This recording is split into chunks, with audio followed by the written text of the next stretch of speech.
Hello, Brad here, just to say we're super proud that the Friday 5pm podcast is sponsored by the Malt Miller, the UK's best home brew store. We use the Malt Miller for all of our homebrew experiments, as well as tapping them up for advice and binging on their awesome YouTube channel all the time. That's why whenever we release a homebrew video, we put a recipe kit live on the Malt Miller, so you can brew with the exact same amazing ingredients that we did. The same ingredients used by pro brewers.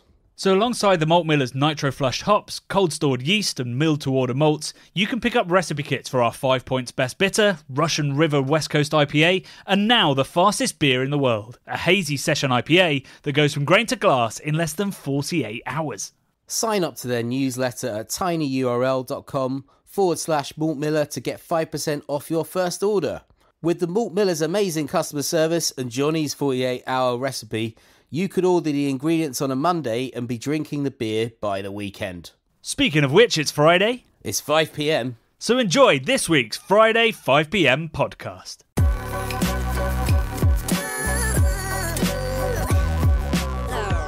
It's Friday, it's 5pm, and I'd really like it if somebody could finish this goddamn book for me. Do you want to write it, Brad? I mean, if I wasn't so incredibly dyslexic, potentially. You could just dictate it to somebody. I could do. I used to have an iMac, an orange iMac, when I was I was about 20 years old, it must have been 18, 19. My first computer I got, and I had a dictaphone thing on it that I could talk to, and it would type out. It was like living in the future, Jonny. It was pretty amazing. I remember my dad doing that with his work, and it took him so much longer to do all of his work. He's just constantly like going, no. It didn't really full work. Stop. It and was it would cool, write full stop. And it would read it back to you in like really cool, like Radiohead style, OK Computer voices. I loved it. Awesome. It was great. I'm into it. Super cool. Interestingly, A.A. Gill, who controversial person, writer, but a brilliant and beautiful writer, he used to dictate all of his writing down the phone to the Times when he phoned in his copy, because he was severely dyslexic as well, and nobody could read or understand his handwriting. Wow. That's good. That's good bit of factoid knowledge there. Nice one. You're very welcome. Yeah, I met A.A. Gill when I was doing my journalism masters, and he was a very gracious and very lovely human. But he did I think he shot an orangutan, so we can't really champion him too much. He shot an orangutan? Yeah, I think that's what he shot. Fuck? I mean, what has an orangutan ever done to anyone? They're the most lovely, placid creatures ever. He shot an orangutan. That is bullshit. I'm gonna have to Google this, because, I mean, what an aspersion that would be if it's not true. Man, orangutans are beautiful. They're so they look wise, and they're really peaceful. They just sort of hang about in Borneo. It was a baboon. It was a baboon. Baboons are angry fuckers. I can picture that. I could almost. You heard it here first. Brad's happy with shooting baboons. I wouldn't shoot a baboon, but I mean, if one was coming at me, I'd probably punch it. I'd try and punch it in the face. Although they got big teeth, haven't they? So maybe not the face. I'd probably just try and boot it. But just to be clear to the listeners at home, they have the baboon has to be coming for you first. Oh yeah, you're not gonna out of the blue attack a baboon. No. I'm talking life and death. Baboon is coming at you situation. Yeah.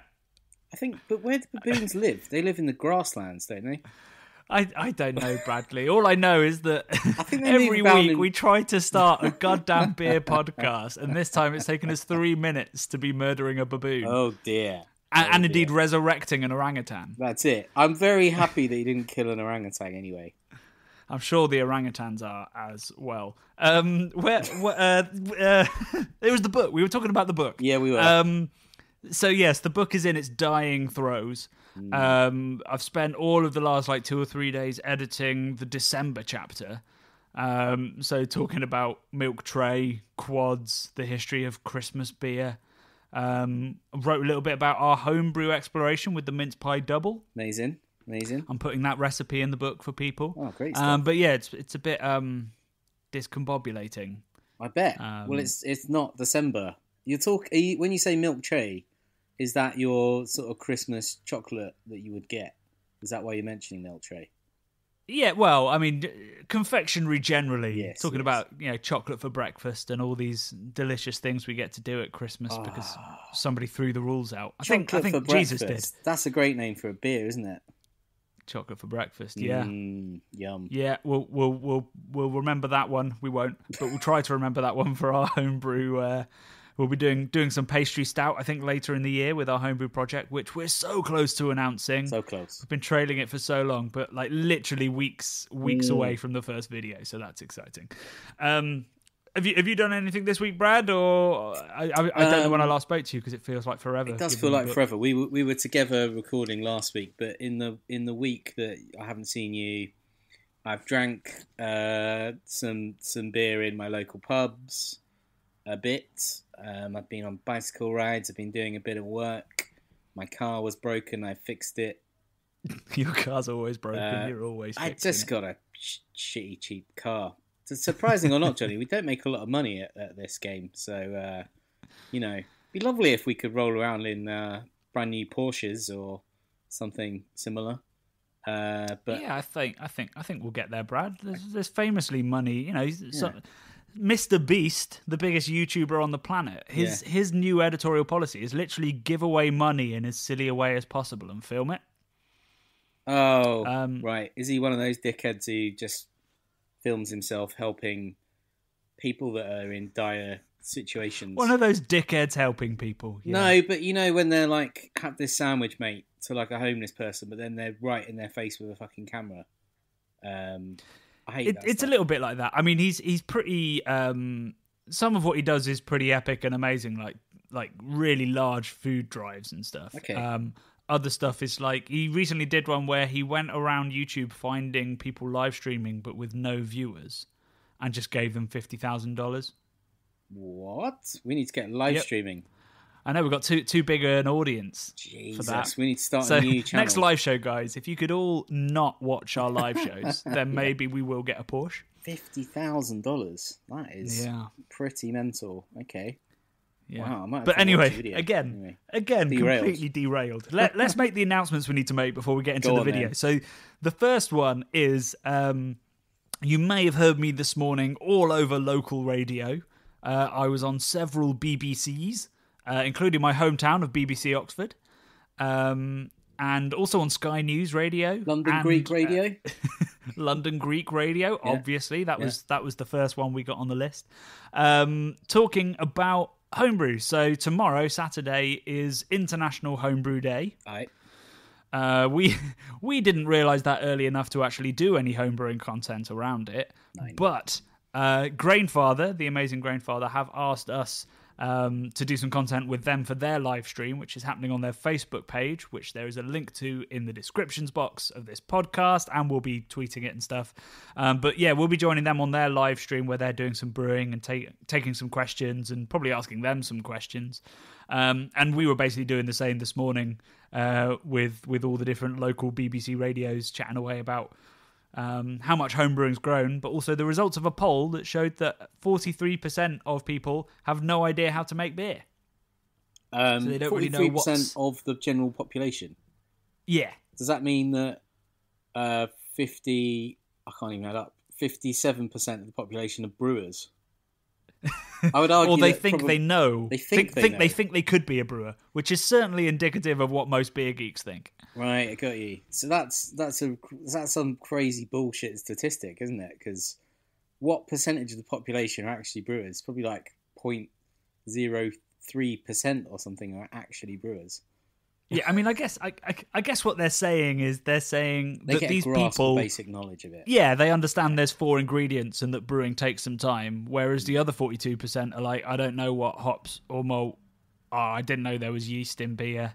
The kind of people that enjoy statistics where it's like, 95% of beer is water, and you're like, well, of course it is. It's a goddamn liquid. Yeah. So yeah, I've been really dismissive of those 43% of people. I apologise, but basically, yeah, we were out there trying to sing the praises and explain that homebrewing can be dead easy, whether you're using the Pinter or the Grainfather or something silly from SS Brewtech or Brew Tools. It can cost you 20 quid to do, or it can cost you many thousands. Oh yes, but you can still end up with some great beer. And yeah, I don't really know what tomorrow is going to involve because it's a 9-hour broadcast. We're only on for about 45 minutes at 7 p.m. UK time. Yeah.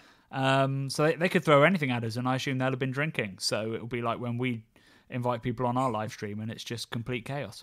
Let's hope so. That'll make a fun broadcast day. Let's hope so. I'm going to be in Margate, I think, tomorrow as well. So I'll be phoning in from a different location. I will be at my desk in my kitchen as always. Oh, great stuff.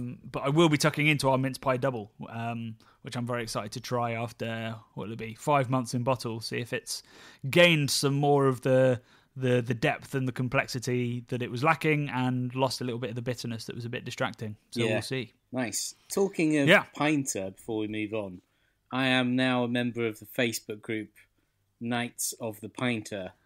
Oh my God. What was the ceremony like? Oh, it was pretty full on. Like, we're talking satanic robes, sacrifices, human sacrifices, Lord, beer, sacrificial beers over a special stone. No, this is improv. In all seriousness, it's quite a cool little group of a couple of thousand people that are hacking the Pinter and using the Pinter and stuff, but quite blown away by the sort of stuff people are doing in there. A lot of people seem to be making cider in it from just buying apple juice and adding loads of crazy shit to it. Not even using the kits, just going freestyle on it now. So wow. Quite like the sort of hacking community there. So I've been enjoying reading some of that this week. And, you know, I'm sure some of these pinters must explode or something with the sort of crazy stuff people are putting in them. But, I mean, like with serious industrial grade food safe plastic and it's a cylinder, it's probably pretty strong. Pretty strong. And that's what was really cool about the Pinter. Like, you know, I have my criticisms of it, but you know, at the end of the day, the actual technology and the actual build of it is great, and it's not a smart thing. No, you know, it's sort of a standalone thing that you can do whatever you want with it. And I think we'll definitely be exploring some options with it as like a way of serving some of our homebrews, because it is a cool bit of construction. Defo, mate. We haven't even talked about this week's video. This is insane. No, well, I mean, the baboon did slightly derail us. Let's go on. Let's go on to the video, shall we? Which was a deep dive into some pretty strong beer. It was a deep, dark dive down a deep, dark well of deep, dark Baltic Porters. Yes. It was, I mean, we'd already done a couple of videos by that point that day. There was, when I came to edit it, there was a really weird vibe. It was like, it wasn't like drunk, silly vibe. It was, it had gone out the other end to kind of drunk, tired vibe.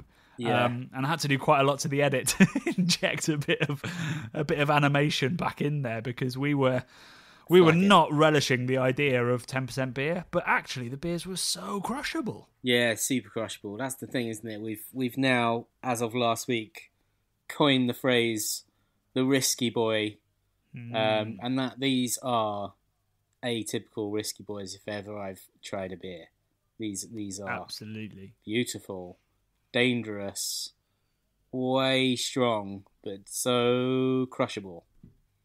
They were absolutely delicious, particularly the Burnt Mill one. I'm going back to where we bought that. After editing it, I was reminded how good it was. So this weekend, I'm going to go get some more because I thought it was absolutely amazing. Nice. But yeah, so we went into the history of the Baltic Porter, explained how it ended up as a lager being brewed in the Baltic nations, and a bit of the history, like how it ties into Imperial Stout, and then tried beers from three amazing breweries, Verdant, Pahala, and Burnt Mill. The question, we get asked what a Baltic Porter is quite a lot on the channel, so I thought the video would do really well, but it turns out it's a small and vocal minority that wants to know just why these things are so goddamn crispy. So not a huge range of comments, but some interesting comments on the video. Bradders, do you want to go first? Yeah, I had a couple of comments. First one I just thought was pretty funny, from Mod Grip, who just said, "A Kolsch fermented porter. What a great fucking idea." Tend to agree with him. Yeah, I mean, I wouldn't have even known that there are Baltic Porters that are sort of Kolsch style rather than just straight up lagers. If it weren't for the Pahala live show, so I was glad we managed to slip that in. And there were a couple of comments from people saying, yeah, it's not always lager, and also saying that they're not always less strong than Imperial Stouts. But we'd realised that already. Thank you. Oh my god, they're definitely BJCP wasn't quite right about that. Mm. Yeah, what else did you find? I had another one from Father Earth 93. Great name. Man, would I love these bigger beers to be delivered in a slightly smaller format. 33 centilitre cans would be fine. Would cut down on cost per beer for me, as well as total alcohol consumed. On Baltic Porters, try OO with little umlauts on above, which apparently means night. From Pahala, which is their core porter. Apparently it's great, Jonny. So we've talked a bit about why really big beers don't come in cans that often. Yeah, I mean it's one of those things like it would make so much sense to have small format strong beers, and some breweries a couple of years ago amazingly put them in the little 250ml cans. Oh yeah. That was awesome. I think Affinity did that and a couple of others. But the main issue is basically, if you're putting all your IPAs into 440s or 500s, you have to buy tens and tens of thousands of cans as a minimum order because you're dealing with massive companies. So that's like Ball. If they're printed, right? The cans are like printed on. You have to get tens. No. Just plain cans, you're still going to be talking tens of thousands of units as a minimum order. Crazy. So when you buy them, you basically have to use everything, or else, where are you going to store them for a start? Yeah. And also getting the money together to put that minimum order in is not easy, even for pretty big breweries. Yeah. So that's why you only really get one size of can from a brewery, whether it's 330s or 440s, and generally the guys making really big beer are also making the big IPAs that people want in 440s. So I totally agree. It's mad. It's absolutely mad that those beers were coming in 440s. Yeah. But I got an idea. Man. Hit me. What about, so we're moving away from the big bottles. We're moving to stubby bottles. Little stubby guys. That'd be cool. You wouldn't have to invest in thousands and thousands of them. Why are people not putting them in stubbies, like dark stubby bottles? They'd be amazing. I mean, I love stubby bottles. I think most people weren't brought up on beer door like I was, and I think they look at a stubby bottle and go, well, I don't know what the stubby bottle means to other people. To me, it means shit French lager. Yeah. And I have a strange love of shit French lager. All I can think of, I mean, there's a really cool brewery, Dig Brewery in Digbeth, and I think their stuff is all in stubbies. I think, is it all in stubbies? Maybe it's What's not the name anymore. of the brewery? Dig Brew. Oh, Dig. No, I don't think it is. I think they've gone into can. Are they in can now? Oh, I love their little. They had these sort of wax sealed, glow in the dark bottles that were super cool. Of course they've gone into can. Everyone goes to the fucking can. Oh well. I might be wrong. Maybe some specials are still in stubbies. But yeah, let's start the campaign for special beers in stubbies. Special stubbies. Yes. Yeah, they have. They're all in can. I'm just looking on the website now. There you go. I'm sorry to be the bearer of bad news. Damn. Yeah, so that's why, but I totally agree. It would be good to have some smaller format Imperial Stouts and Baltic Porters. My comment of the week comes from Elias Pritz, who says, this style seems very similar to Norwegian double and triple bock. Have anyone tried both and know if there's a big difference between the styles, or have we Norwegians just misunderstood the bock and made it into a Baltic Porter? So I didn't know about a specifically Norwegian originated bock, so I asked him to expand, and Elias said he's not very good at beer history, but basically it's a dark lager, and it was the strongest beer made by the Norwegian brewers at the beginning of industrial brewing in Norway. Right. And the roots are in bock beer, but probably due to the climate and such, it was never an ale. But I mean, bock is the lager as well, so I think they've just copied the Germans and made it darker. Possibly because in Norway they might have loved British Porter as well and gone, these dark beers should be properly dark. I like it. And have a bit of roast to it. They've done with some of their music as well. They've sort of copied it and then made it incredibly dark, death metal and whatever else. You want it darker. Nice, very Norwegian. So I mean, next time we go to Norway, we need to ask about that of some breweries and go taste some to see what it tastes like. Sorry, everyone. My cat has just come in the room. I've been out this morning, and my cat is really loving seeing me. Hi, Jeff. Yes, you're very famous already for being on lots of videos. Yeah. Sorry about that, everybody. It's not quite the same when you can't see Jeff. Although, she's got a good meow on her. She has got a good meow. At really annoying times, like when I'm recording a podcast as well. Yeah, perfect. But she was scratching at the door, so I had to let her in because I thought the scratching was worse. The lesser of two evils, Jonny. So what else have we got coming up, man? We've got a few things coming up, right? Yeah, we've got some really exciting things to announce, particularly live show-wise. We've got Omnipollo joining us from the Church of Omnipollo, their brewery. That's happening on the 14th of May on the channel. You can join us then, and we've got a tasting box. Not live yet. I need to chase that, but it will be live in the next couple of days, and it'll be sold at lots of independent bottle shops as well. So all of the ones that we do with Cave Direct, we try to support independents at the same time, so it's going out to them. And then we've got our June one sorted now. It's a Thursday the 3rd of June. We're teaming up with Yonder and Little Earth Project for a mixed firm double header, which is dead exciting. That is pretty exciting. I mean, Omnipollo is going to be obviously massive, but I'm almost more excited for that one. That's awesome. Yeah, I mean, they're going to be very different shows. I think Omnipollo we're going to be talking about, the culture of beer, about the importance or I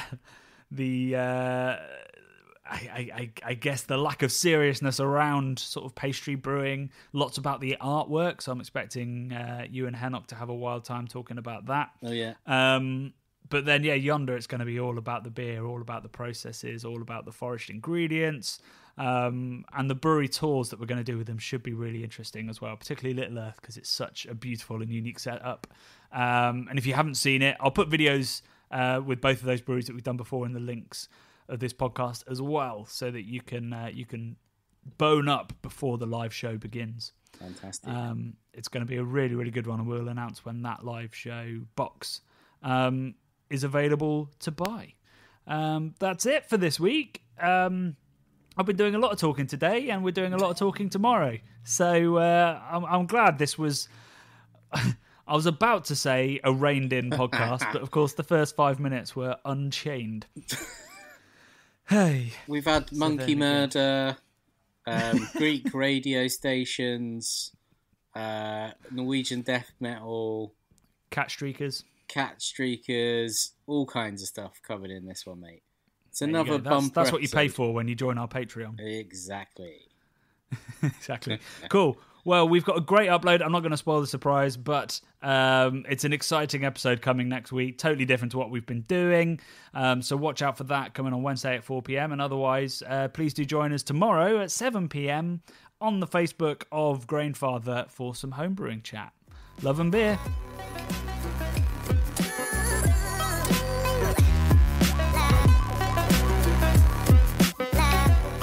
The Bubble Podcast is brought to you by the nerds behind YouTube's Craft Beer channel. Head to youtube.com/the Craft Beer channel to watch this week's video and over 400 more exciting episodes. If you love what we do, please do subscribe and even join our Patreon at patreon.com/craftbeer channel. Love and beer.